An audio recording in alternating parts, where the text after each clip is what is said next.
Morning, everybody. Welcome to Powering Change, which is a new initiative from North Northamptonshire Council in collaboration with us at Urban Foresight and our partners at Smart Carbon, delivering support for both business and community organisations, helping you to save energy and cut carbon in the local area and support the local initiatives that are happening there around net zero.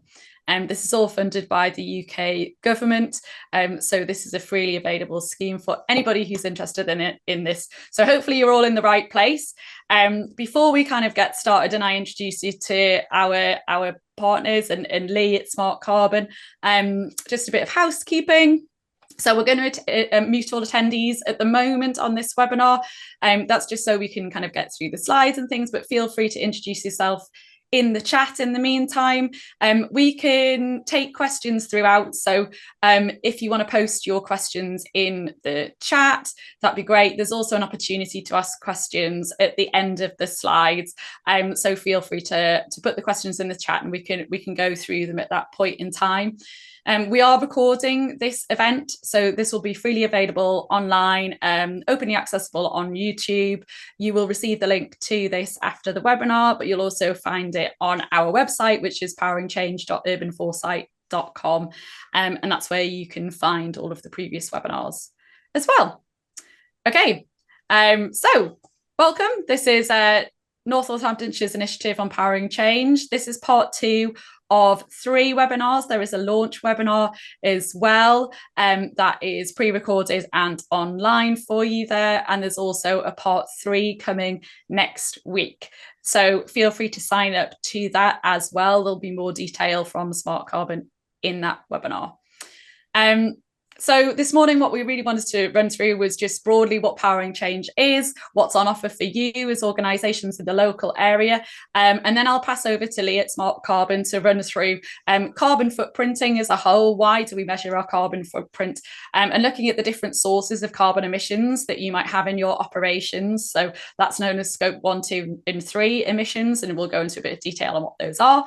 We'll then look at what your boundary is in terms of reporting. So we're getting into a lot of technical detail there, but you can watch these webinars back. So if you skip anything, that's fine. Come back and watch it again, or feel free to ask questions in the chat. We can pick them up here. We are experts in our field. We'll then go into some of the principles of greenhouse gas reporting and also how you need to collect the data that you would want to put into a carbon report. And then crucially, there's a bit about next steps in the programme. So that's about our next webinar, but also how you can sign up to Smart Carbon's platform so that you can start inputting your data, but crucially create a carbon reduction plan, which is really, really useful for businesses. And we'll go into that in a bit more detail in terms of why that is. Doesn't matter whether you're a business or a community organisation, this stuff is relevant for you. And the support that we offer is relevant for all different types of organisations. As I said, we've got a significant amount of time for quick Q&As at the end, but if you do have questions, feel free to post them in the chat as we go through. So this is all funded by the UK Shared Prosperity Fund. That's a government programme, and it provides local investment to improve pride in place and increase life chances of people in local areas. It focuses really on kind of communities, local business, and on boosting people and their skills. So all of the stuff that we offer here is funded directly from government. Just a little bit about us. My name's Annalisa. I'm a principal consultant at Urban Foresight. We're the UK's leading place-based innovation consultancy. We do work around the world on a number of different projects that's really focused on protecting the environment, human health, improving people's lives and looking at new economic opportunities in the local area. But we do work a lot in the UK, and we also work across North Northamptonshire and with the council on other projects as well. So we're quite familiar with you as a local area. Our partners on this are Smart Carbon. The stuff that we are offering through this programme of support is what they do on a day-to-day basis. So they're already helping around 1,000 clients in terms of measuring their carbon emissions and producing things like carbon reduction plans that you'll be able to get through this program, and they're focusing on getting those organizations, what they call, on track to get to net zero by 2050, or sometimes in some cases sooner than that. And that probably applies to some of you on this webinar as well. So here's just a reminder of basically what's on offer. It's free, I think, is the main thing, and it's limited availability for a limited period of time. So this is something that is great that we can offer through the council, and through the funding that's available from central government. This whole programme covers this series of educational webinars. So we have the first webinar, we have this webinar, which is on carbon reporting and carbon footprinting. And then the next webinar is on the platform itself and how you put your data into that. We also have one-to-one support that's available, which helps you to develop that carbon footprint and review your carbon report, and access to that free tool. So that access is available on a kind of continuous basis for you throughout this programme. So this is what we're doing today. It's a webinar on carbon reporting. Next week's is about Smart Carbon's platform. You'll have full, open and free access to that platform for the duration of this entire programme. You can sign up to the platform through poweringchange.urbanforesight.com, and that will go directly to Lee and his colleague Molly, who will get you up and running on the platform, and then you'll be able to book in a review session with them, and it's really kind of user friendly, it's really intuitive, and with the support of these webinars and that one-to-one that you get, it's a really good package that enables you to really minimize the amount of time that you would need to spend on developing these sort of plans. We're highlighting there that this is available until the end of January. There is still access available to the platform, but it's not freely available after that point in time. And as I say, the one-to-one support is available at the relevant time for you as an organisation. Just quickly before I pass to Lee on why you should do this. I think broadly, this is something that a lot of organisations are looking at in terms of their own carbon footprints, but specifically why you should look at doing this now as part of this programme. It's free support available until January. There are a lot of programmes out there and platforms that you can buy that help you to do similar sort of things, but they don't necessarily get into a lot of the details about what you as individual organisations do and what you purchase and what that means for your carbon footprint. Overall, it really helps you to demonstrate what your net zero target might be, to help you set a net zero target, but also demonstrate what your ambitions are around reaching net zero, how that aligns with what's happening locally, or how that aligns with some of the organisations that you might work with. This is becoming really important for being able to access funding for decarbonisation projects. So there's been a round of funding in North Northamptonshire, which is around decarbonisation activities, and some of the awards for that are given in the context of organisations who are developing a broader strategy around decarbonisation. So having a carbon reduction plan really helps to demonstrate your pathway towards net zero and what you're really doing in an overarching way as an organisation to help tackle climate change. The final thing on there, particularly if you're a business and you work with the public sector at all, is that some of the recent policy procurement notes that are specific documents that central government put out around central government contracts actually require tenderers to put in a carbon reduction plan and to publish one. So that can be a pass-fail on those contracts. It currently is a mandatory thing for large contracts, but we're increasingly seeing it in smaller scale contracts and also on frameworks. So if you don't have a carbon reduction plan already, and you find yourself having to tender for public sector contracts that require you to provide one, it's a real kind of race against time to put one together. So getting one now can really put you in a good place to compete in that open market. So without further ado, I'll pass on to Lee. Oh, it previously was Molly on our recent webinar, but I've realised that you've now become Lee. Lee, apologies for that. Lee. Thanks, Annalisa. Thank you. Well, welcome everyone. Yeah, I'm not Molly. My name's Lee Jackson. I'm the Managing Director of Smart Carbon. And one of my areas of responsibility has been running our university accredited course, which forms a lot of what we will be covering through this program. So I guess it's a little bit of an intro to Smart Carbon. We provide 3 areas of service that helps organisations get on track for net zero by 2050 latest, and I'll come back to what we mean by on track, because that's clearly an acronym, and so I'll come back to what that means. But those areas of service are: we provide that university accredited training, part of which is kind of forming the materials that we're providing on this program. And then we have 2 co-joined services, which is our reporting software and our supporting advice. And we, both of which are being provided to participants in this program. So you will have access to our platform and our support to help you put in place a full carbon report and then put in place a net zero plan. So why would you do that, especially if you are I guess a community organisation or a small business? Why would you do it, and what are the benefits of doing that? And what do we mean by a carbon? What do we mean by a carbon footprint? What are we measuring? So if we take the greenhouse gas protocol definition, there are three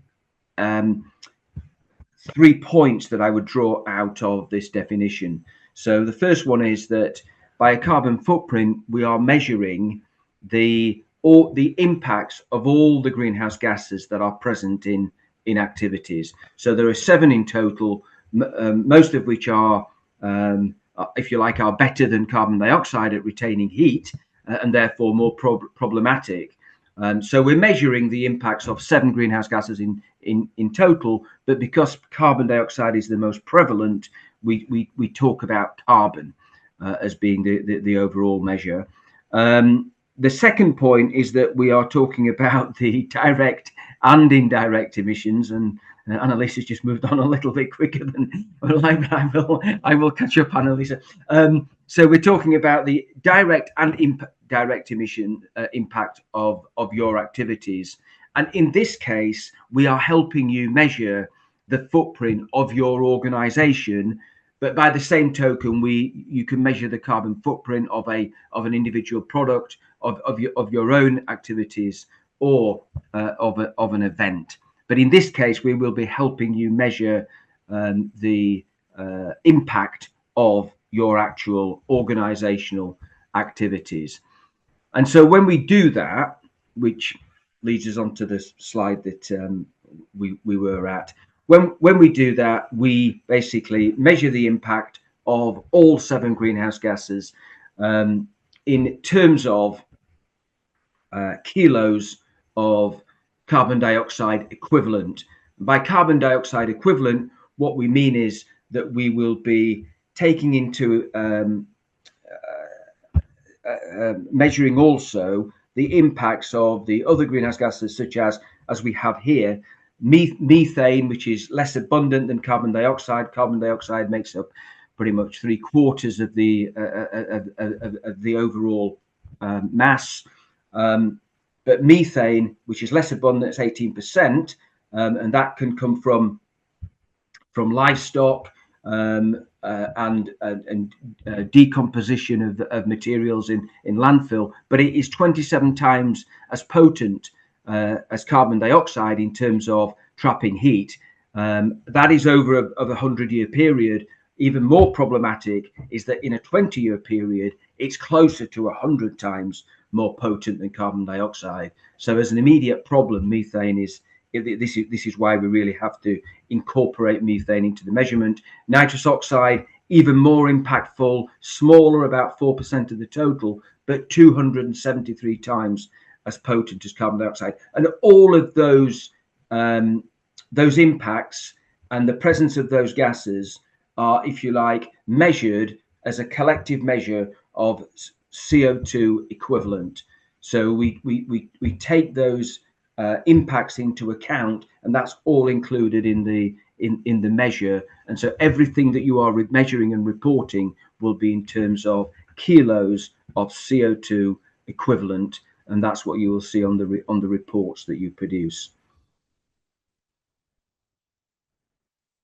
And so back to that question of why would we measure? Well, in measuring, of course, you can't make any impact on anything that you don't understand in the first place. So we have to measure and understand, if you like, what the problem is. So by measuring your carbon footprint, then we can understand what the carbon impact is of different parts of your organization, and you can then prioritize the necessary action to reduce those high areas, high impact areas, and kind of set targets and strategies for carbon reduction, and then measure that year on year. And we see that where we work with businesses, once we've created that initial measurement, then we understand where is it in the business activities that we need to focus our effort. Is it the materials that we use and that we buy in? Is it the transportation that we use? We have a clear picture of where the material impacts are. The other area, of course, in terms of why you would want to measure, is that there are an increasing number of stakeholders in society that want you to do so. That could be, you could be caught by regulation. It may well be, if you're a community enterprise, that in order to generate the necessary funding, your funders are looking for these measurements and these actions to be in place. And increasingly, if you're in business, then your customers are looking for you to have a carbon reduction plan in place. And probably more critically, if I give an example, if you are, for instance, a supplier to the NHS, the NHS have a very ambitious net zero target that they will only reach by their suppliers decarbonising their goods and their operations, and therefore they are looking for suppliers that have got meaningful carbon reduction plans in place. So clear incentive to have measurement and reduction plans in place. So in terms of measuring and looking at where the carbon emissions are coming from within your organization, we're going to be talking about scopes 1, 2 and 3, and I'm going to give you some kind of idea of what we mean by scopes 1, 2 and 3. So if you've not come across this, then scopes 1, 2 and 3 basically cover your direct and indirect emissions. And I think if we start off with scope 1, and I think you can load the I think we've got a circle on there. There we go, Molly. So scope 1 emissions are basically your direct emissions, and I always give an example of, if you imagine for scope 1, typically there will be some kind of chimney or exhaust pipe where these emissions are coming from. These are emissions literally coming from your assets of your organization. So an example here is if you're heating your building through natural gas, then there'll be a gas flume, and that will be coming from the building. If you're using diesel to power generators or to power your company vehicles, then obviously that's going to be, those emissions are going to be coming from the exhaust pipe. So scope 1 are emissions happening directly from your assets. And the other one that we cover here is if you have air conditioning, the fugitive emissions, the escape gases from refrigerant gases from that air conditioning are literally tens of thousands of times more powerful in terms of retaining heat than carbon dioxide. Thankfully, it's very, very small in content, but of course they will leak. So that will be leaking from the assets but literally happening directly from your assets. Scope 2. So you'll hear us talk about scope 1, scope 2 and scope 3 as you become familiar with carbon reporting. Scope 2 is for most organizations confined to your electricity, because what it means, scope 2 is energy that you are responsible for and that you use through your assets. But of course the emissions from electricity does not come from that electrical device. The emissions happen at the point of the power generation, so typically at the power station. So scope 2 is predominantly electricity, but if you're in a location that has a district heating system, then that would also fall into scope 2. Everything else, and you'll see on the diagram here, is split into what we call scope 3, upstream and downstream. So these are emissions that happen through other people's assets on your behalf. And upstream are emissions that happen through the delivery of your service or creation of your product. And they tend to be emissions that either are historic through the mining of materials in previous years, right through to the use of those materials, or in that current reporting year.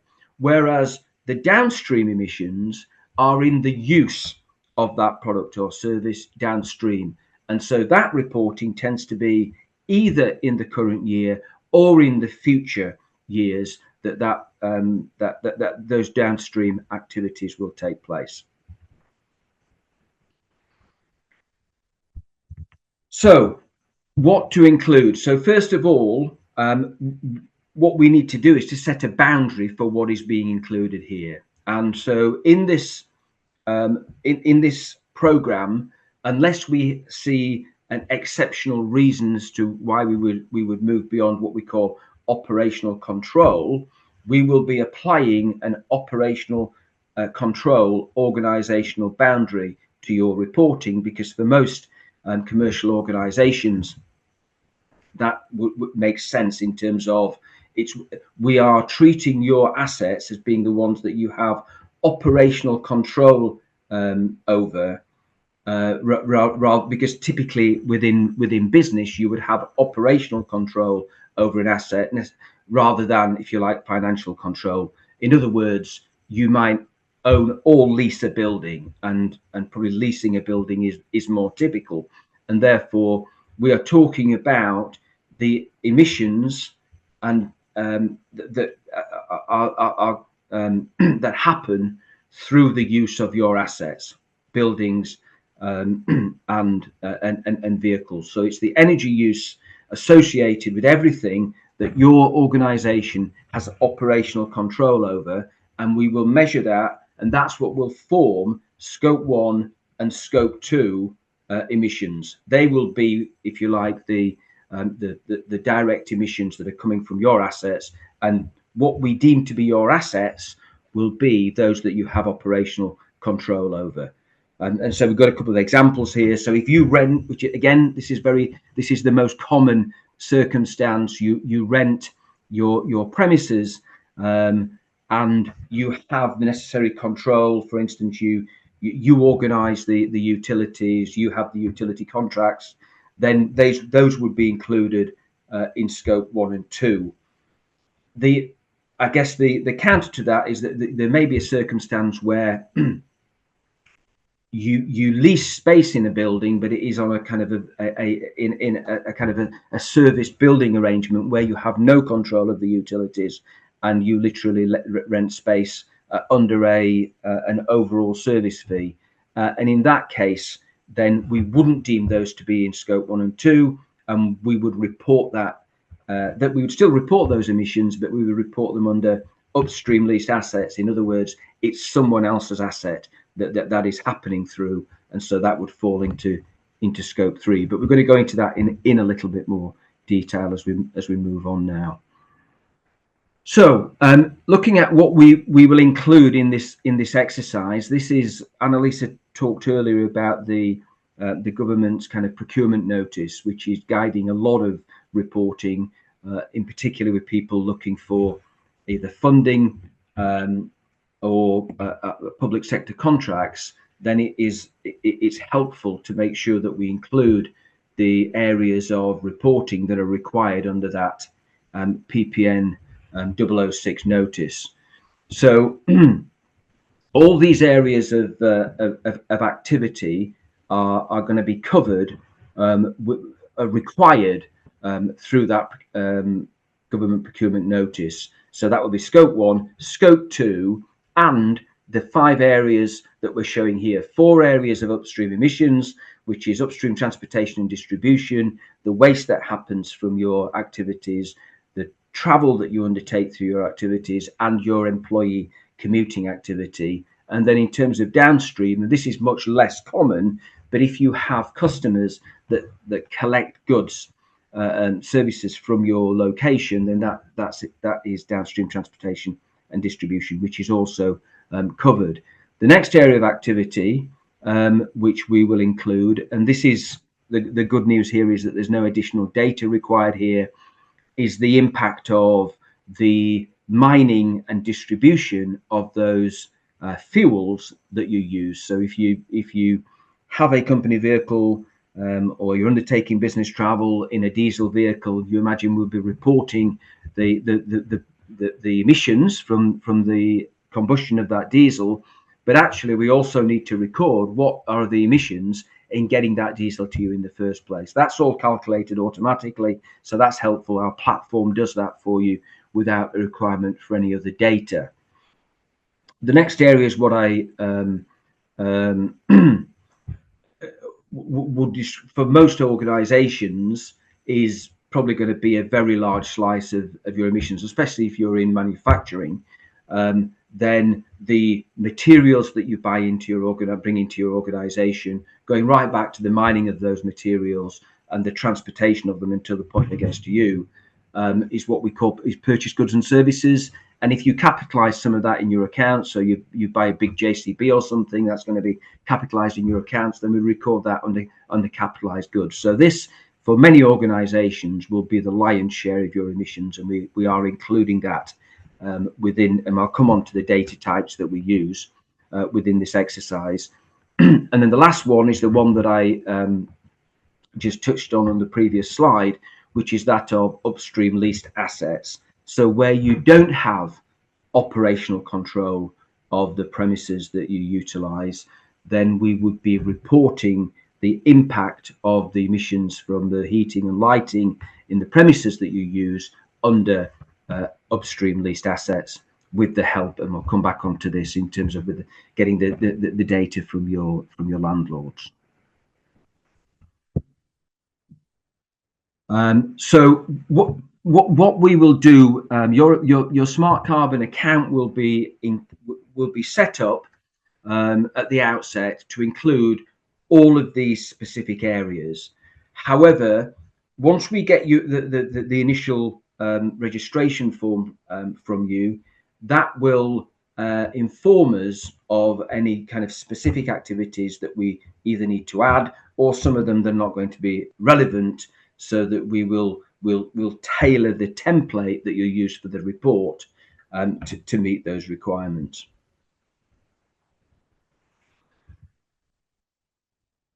So I'm going to cover now what I talked about right at the beginning, which is this acronym of TRACK. So TRACK is, I would argue, one of the most helpful set of principles that you could have when you're tasked with providing, if you like, to the world a carbon footprint, a picture of what the impact is of your organization.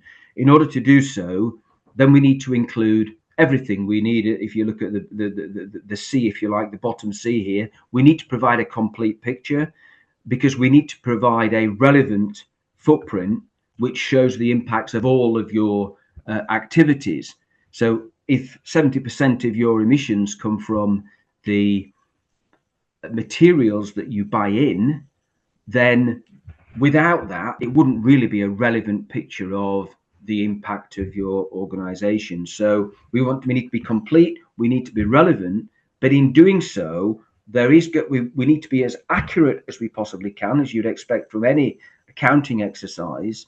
But there will be some trade-off here, because if we need to be complete to be relevant, then if we want to show what the impact of all those raw materials are, then it may well be that in the early years there needs to be some allowance for estimations rather than being absolutely accurate, because that would take a long time to be able to complete that measurement.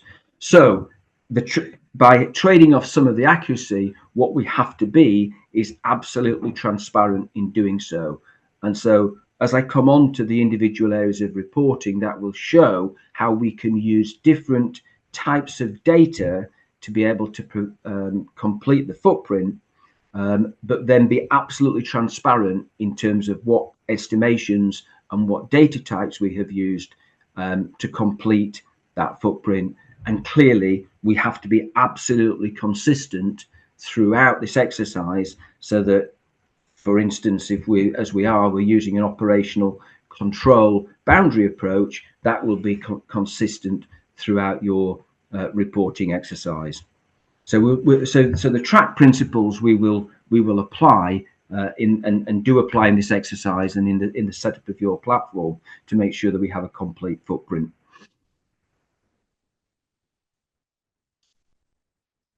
And so and that allows us to use different data types to complete your footprint. So primary data we will use wherever possible, and typically that will be in your scope 1 and scope 2 emissions, where we will have we will have the data that is specific to your consumption of resources. And a really good example is wherever possible for the use of your company vehicles, we will want to report that using the litres of diesel that you have consumed over that reporting period. And so we have very specific measures for combustion of diesel, and there we're using that primary data. Equally, where you're heating the building through electricity, we will want to use the kilowatt hours of electricity that you've used from meter readings, so very specific primary data wherever possible. Where we don't have that, then we would look at other secondary areas of data to measure that activity. If I use the diesel example, if we don't have those fuel records, then what we might have is the mileage that has been completed by those vehicles, and then we would use the mileage of a diesel vehicle to measure that activity, and that might be mileage claims that have come through your business travel expenses, and that would be typical way that we would measure that activity. And then over time, trying to move to having fuel records and fuel cards in place to get even better primary data to improve the accuracy of that reporting, and be absolutely transparent with all the data types that we're using for all the different areas of reporting.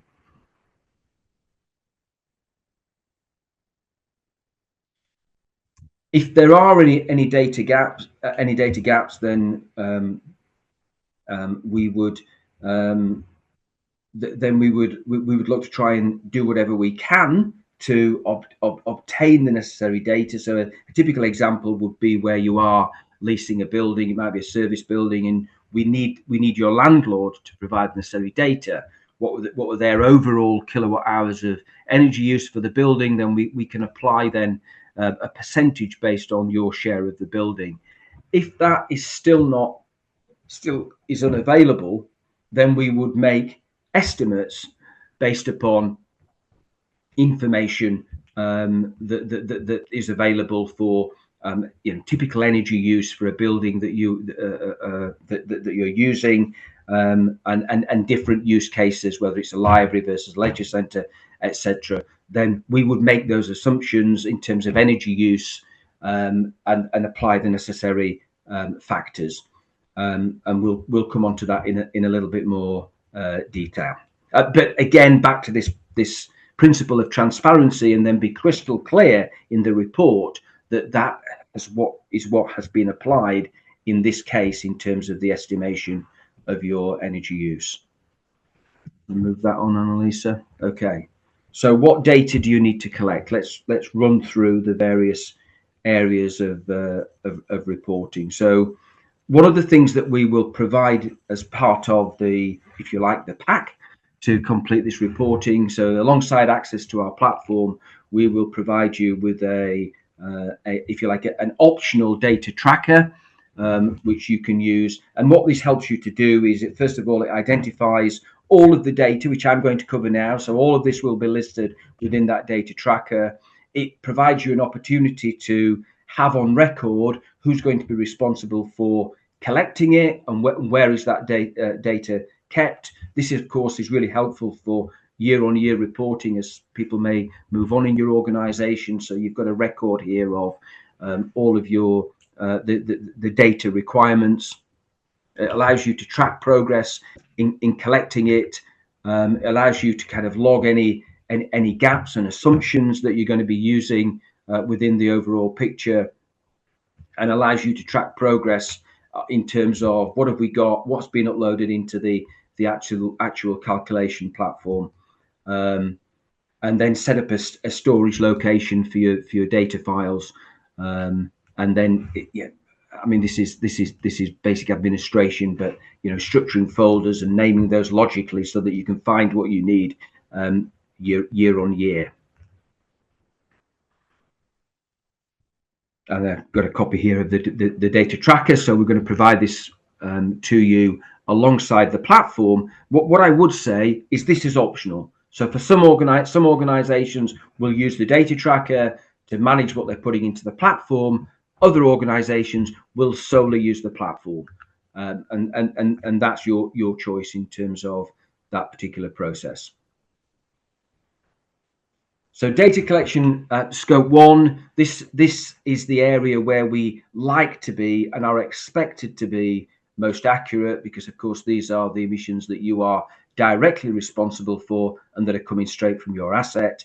And so typically we would see much more accuracy here where activities are falling into scope 1. So heating fuel, we would expect to measure that, and what you're looking for as an example is kilowatt hour of measurements of the gas that you've used, litres of oil, or tons of wood pellets if you've got a biomass boiler. So that's the kind of primary data that you'll be looking for there. What can be a little bit more problematic, and you probably need to go to your service records on this, is if you have air conditioning or industrial refrigeration in your on your premises, then you need to have the service records for that equipment, and those service records will show you the gases that have had to be topped up during that reporting period. As an example here, R404 is a common one, and then we would measure that in kilos. But that will show up on your service records in terms of what refrigerant gases have been needed to be topped up. And then with company vehicles, what we're looking for ideally is the fuel use, and therefore whether that's diesel or petrol in litres, and fuel card programs are typically what would show that. If you have large plant machinery and HGVs, then it may well be that you have diesel collected, delivered to you in some kind of that you store in some kind of bowser, and so you'll have the fuel records for the delivery of those of that fuel. So that's what we would be looking for and expecting scope 1. Scope 2, as I say, for most organizations will be about electricity, and that you're looking at either your energy bills or meter readings for the electricity in kilowatt hours for the reporting period. Beyond that, what you may also have is electric vehicles, and of course you may use some electricity which is for charging outside of your buildings, outside of your main electricity supply. Increasingly for company vehicles, the likes of Allstar are providing a means by which you can record the charging that happens at public charging stations. So that's really useful. If you don't have a fuel card that does that, then of course what we'll be looking for is a record from your employees for charging, so the kilowatt hours of charging that has happened outside of the charging within your own assets. Then we're into scope 3. So scope 3 is spread over for this exercise predominantly upstream activity, and the ones that we covered. So we're looking at what, again, we're looking at being as accurate as we can. So let's start off here with what we call subcategory 1. So this is going to be your purchased goods and services. So this is the expenditure of your organization for all the areas of activity that we're not reporting through other means. So for instance, we don't want to report here on include here the electricity that you've purchased, because that's been reported under scope 2. We don't want to report here the rail tickets that you've purchased, because that's going to be reported under business travel. This is everything that's not reported elsewhere that you've bought into the organization. So as we've got here, the areas we need to exclude, we need to make sure we're excluding all of your energy, any capital goods that you've purchased, which we'll come on to in a moment, waste, transportation and distribution, any business travel expenses, all of those we're going to report separately. So this tends to be materials, products and services that you bought into the organization. Now, ideally, we would want to report these very specifically with maximum accuracy, but at the outset, the likelihood is all the data that you're going to have on these materials and services will be how much you've spent on them. So what we'll be looking for is how much you've spent by type of supplier, and then we will measure these using the standard industry classification code of those suppliers, and we can apply emissions factors based on what you have spent on these types of goods and services, with one exception that we've made visible here. For water, for purchased water, we can measure that, and you'll be able to measure that based from your water bill on usage in meters cubed of water. So we'll be measuring that based on the volume of water. Pretty much everything else we'll be measuring by expenditure. So you'll be able to take this information straight from your accounts, and then we will determine those different areas of expenditure and apply emissions factors, and then be very clear in your final report that that's how we have calculated your purchased goods and services for this first year.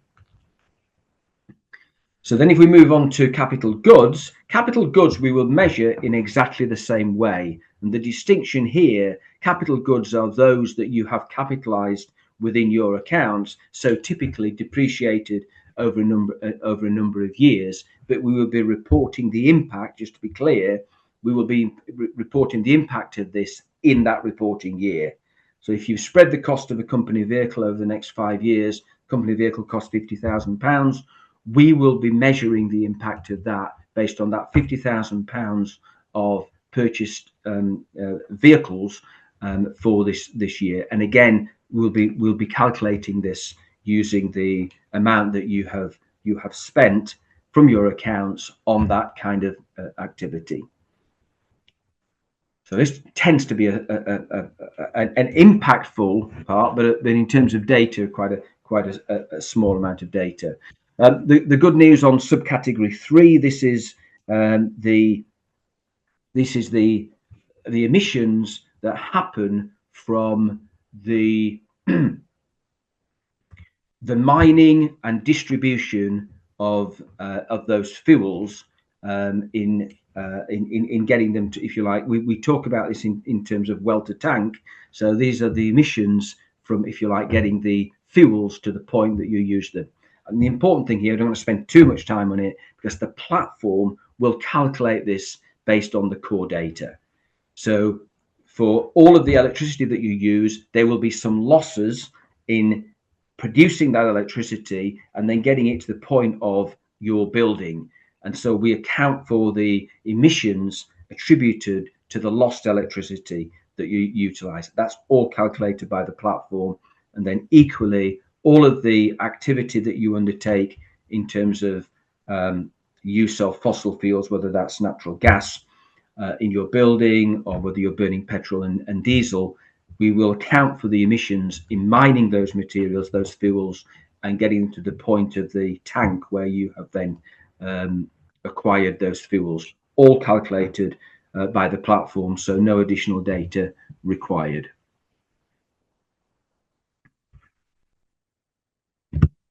So the next one is upstream transportation and distribution. And again, for this exercise, we're taking a pragmatic approach. Typically, organisations struggle with having good data on this. Going forward, organisations are becoming more mindful of the fact that tracking the actual activity in terms of the transportation of goods into your premises is something that's going to be required. But at the outset here, we would expect that the best way and the best data you're going to have is how much you have spent on these individual areas of transportation. So we're looking at how much you've spent on postal and courier services, if necessary, how much you've spent on air freighting, rail freighting, sea freighting, and any warehouses and storage. Important here that when we talk about upstream transportation and distribution, we're talking about the delivery of goods into your premises, but also the emissions from you delivering goods to your customers. So it's important that we understand that is part of what we're measuring here. If you pay for a courier to deliver goods and services out to your customers, that falls into upstream transportation and distribution as well. But in this exercise, we're going to be measuring that by how much you have spent on those services, which then leads us on to it leads us on to downstream equivalent. I was going to go onto waste. So this is much less typical, but if you have an arrangement for your organisation whereby your customer collects the goods from you rather than you paying for a service to send it to them, then we would basically measure that activity within the downstream impact. And so what we'll be looking for there is liaison with your client and an estimation by the client in terms of what are the tons and kilometers. So what is the mass of goods that you've provided to the customer? How far do they transport them? And we would measure that based on, so typically here that might be through HGV, so type of vehicle, how far, and how much goods. But as I say, it's probably unlikely from what we've seen in the program so far. But if those activities are relevant, then that's how we will be measuring them and including them. If you want to move on, Annalisa, thank you. This will be relevant for most organisations, and it's one of the it is one of those PPN categories. So it may well be small, and the impact may be small, but we will want to include it for that reason. So this is the impact of the waste from your operations, and what we'll be looking to do is to measure the amount of activity, and we want to split this by the way that you are dealing with the waste. So is this waste going into a recycling process? Is this waste going into an incineration process where that waste is then being used for energy, or is this waste going into landfill? I'll come on to water separately in a moment, but those three types will determine the carbon intensity of that process. But the one which will be really impactful is if it is going into landfill, because where we're putting the waste into a recycling process or incineration for energy, then the actual emissions that you're responsible for will be for the transportation of the waste and the sorting of the waste, not for the incineration, not for the recycling, because it is the user of those products or services that will then pick up those emissions. So if it's going to incineration or recycling, which is typically where most of the waste goes now, it's going to be relatively small impact. If it's going into landfill, then that's where it's going to be most impactful. So what we want to know is a measurement in kilos or tons of how much waste that is going into each of those streams. The other area that we need to report on waste is wastewater, and a little bit like the scope 3 subcategory 3 energy I was talking about. The good news here is All we need to know is how much water you have used, and the platform will utilize that for calculating the waste emissions from your water usage as well. So no additional data needed there.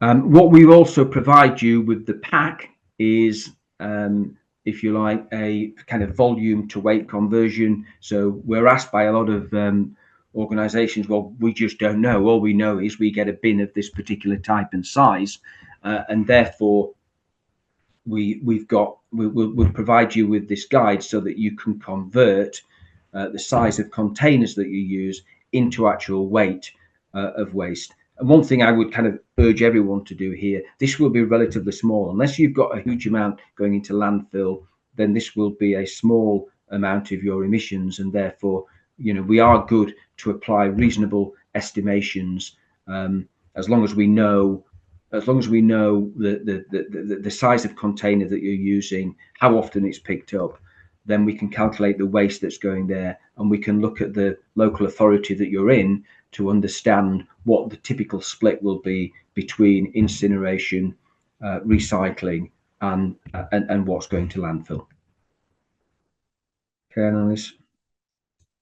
Business travel, we will again applying a pragmatic kind of approach here. So for people claiming mileage, then we're looking at the mileage claims that have come in, and we'll be recording this for road travel based on how much you've paid out in expenses for people on business travel, how much you've paid out on expenses for rail travel. So we have emissions factors that apply for based upon expenditure for those types of activity. I would make one distinction here. If we find that, for instance, you're a travel company, when you send through the forms, then we would probably look to be more accurate there and look for mileage based reporting.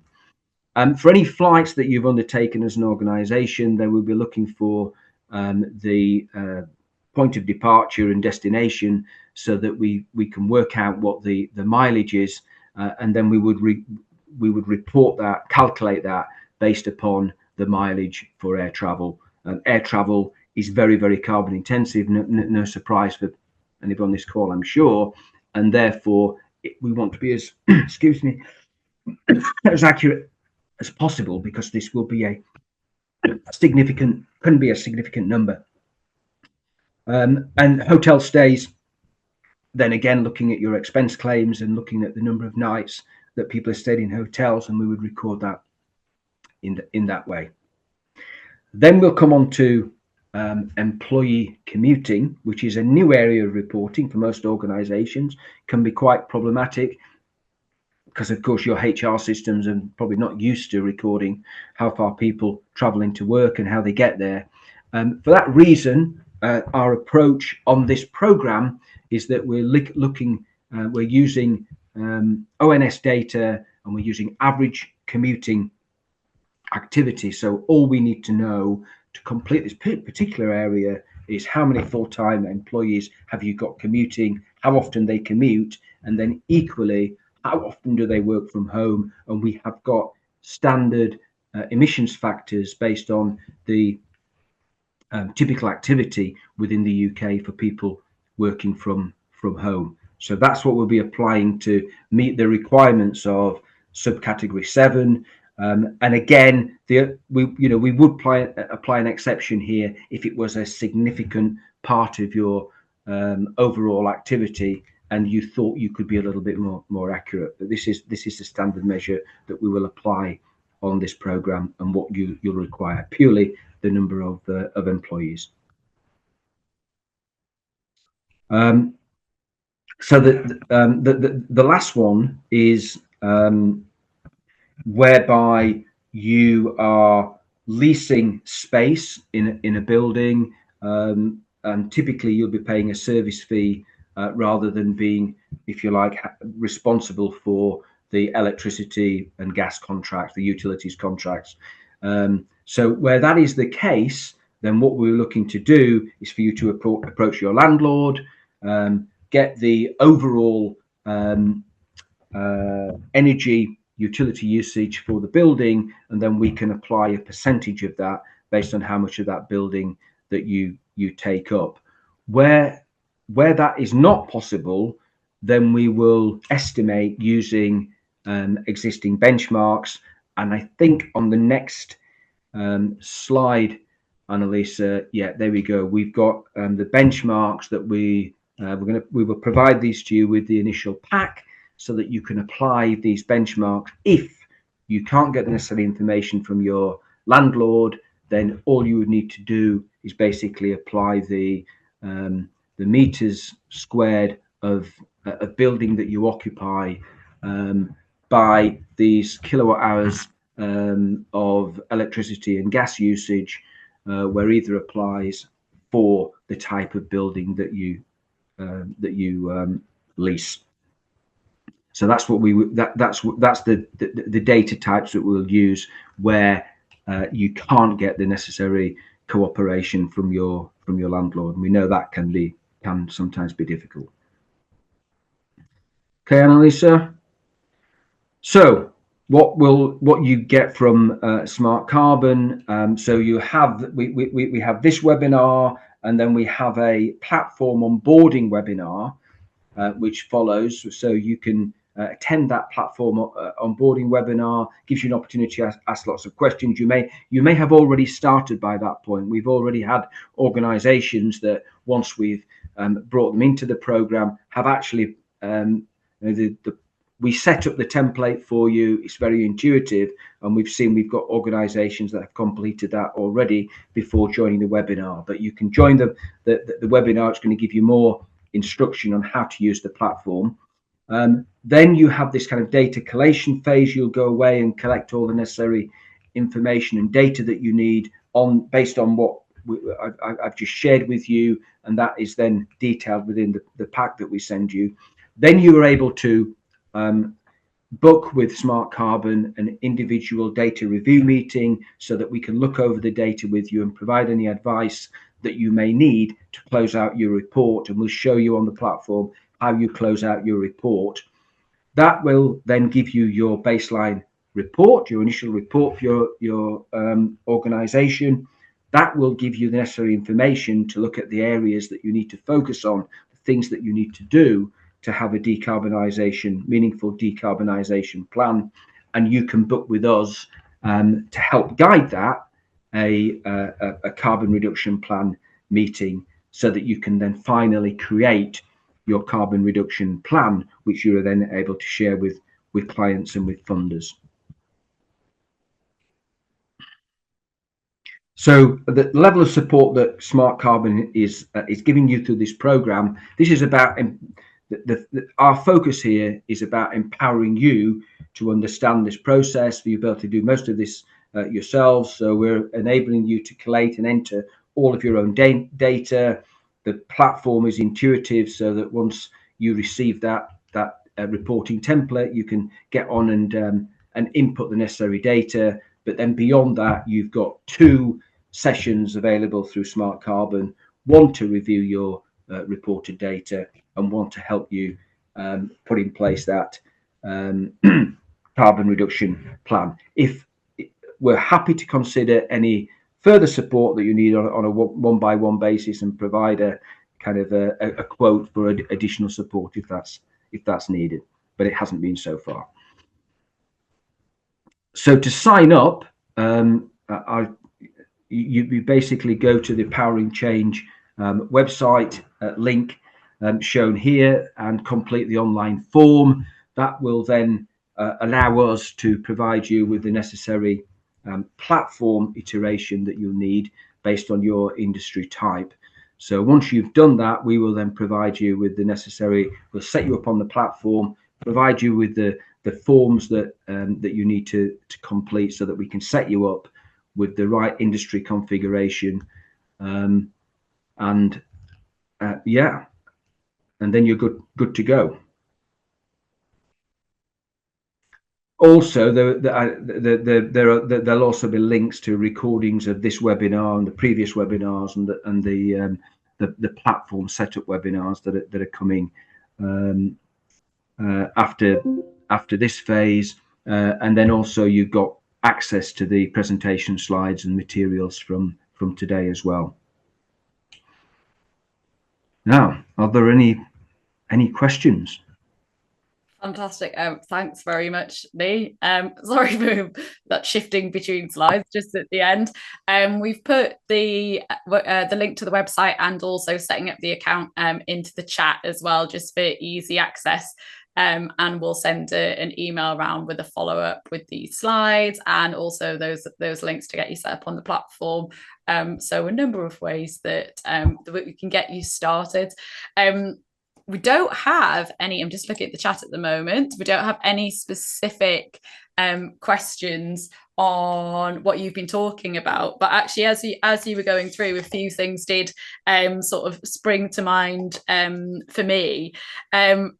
I suppose first one is around, we were talking about at the beginning around how this is not just direct emissions, but it's also indirect emissions and that scope 3 stuff. And actually that seems like it's lots and lots and lots of data. And I suppose if you were doing it by yourself, it seems like it's quite a lot to do. And how on earth do you find what you bought from your supply chain or what you're delivering and that data that's available, but then how do you go from that into the carbon emissions associated with it? I get the impression that if you were doing it by yourself, it would actually be almost impossible to do, and that's kind of why you need a platform like this. Is that right? Yeah, I mean it would be. I mean, where do you start?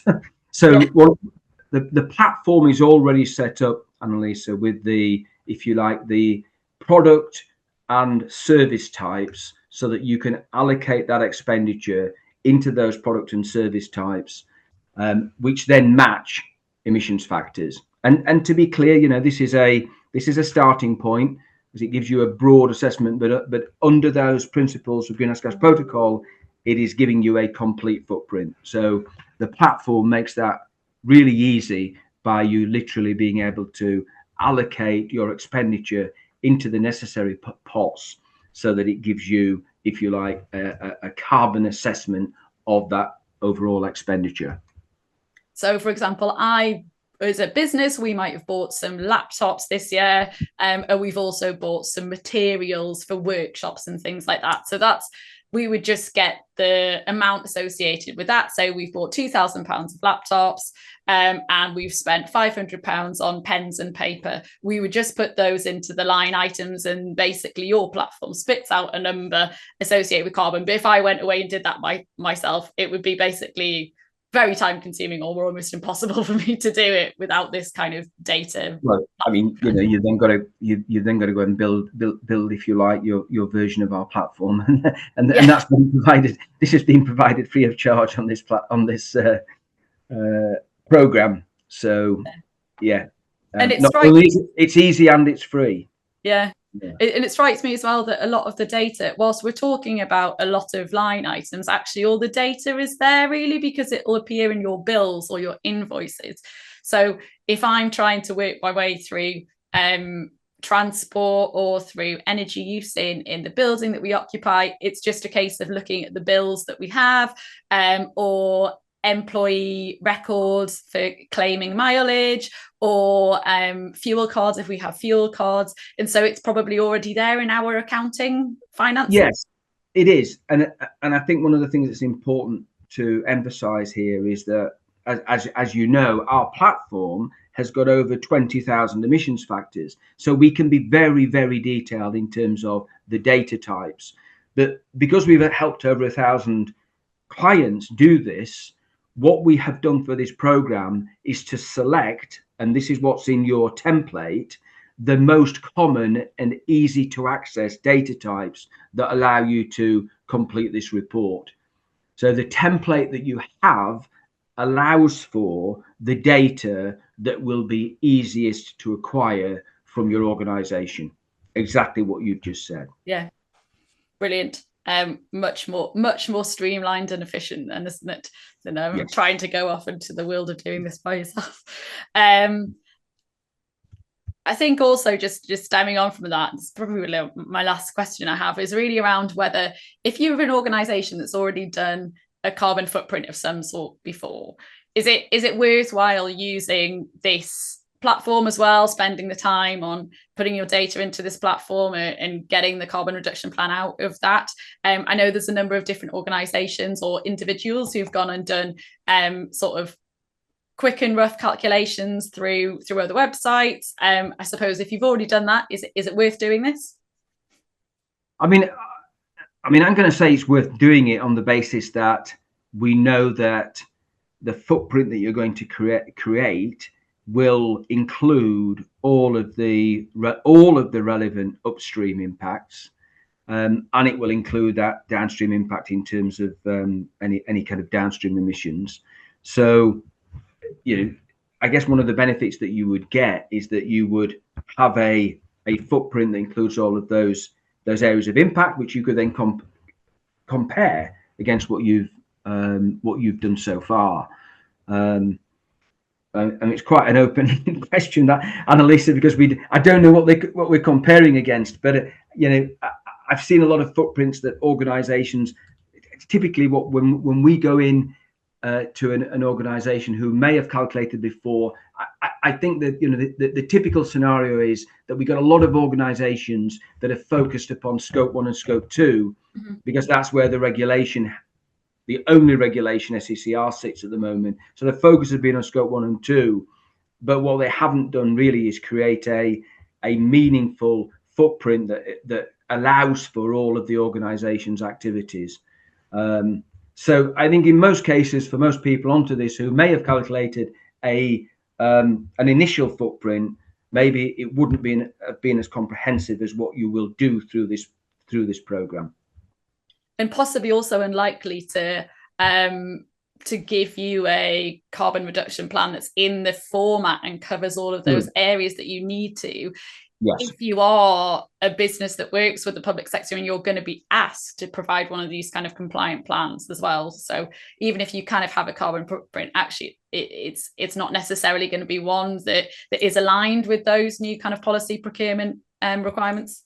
It's not, and it's not going to be not net zero compliant. If you've calculated a footprint that's solely based on your direct emissions, then your plan will not be net zero compliant, because a net zero compliant plan needs to include all of those indirect activities. Yeah, fab. Real benefit, I think, of this programme, isn't it? Super. Right. Well, thank you very much. No more questions for me. No more questions in the chat. So that just sort of leaves me to flag some of the key dates again. We have this programme is available through till the end of January. That includes producing that carbon reduction plan. So I highly advise not to leave it to the last minute in January. What's a really good idea is to get yourself set up on the platform now. You can do so this week. You can attend next week's webinar as well, which will take you through exactly the different elements of the platform and where data goes and things like that. There's also a recording online if you can't make that webinar next week. But certainly if you sign up in the meantime through the website, there is that direct link there, and Lee and his colleague Molly will get you all set up on the platform. And then that's really to kind of look at your leisure and work through as and when you have the time. It's open until the end of January, but it's quite good to kind of start cracking now, especially before the Christmas period. And Smart Carbon do have those one-on-one review meetings and support for you to guide you through the process. So get yourself set up on that. Other than that, just to thank you for everyone who's attended this webinar. Very happy to take further questions about the programme if you do have them. Our email address is on the website. And thank you ever so much to Lee for joining me today and running us through that quite detailed but actually accessible kind of carbon reporting process. Thank you. Great. Thanks, Annalisa. Thanks, everyone. Thank you.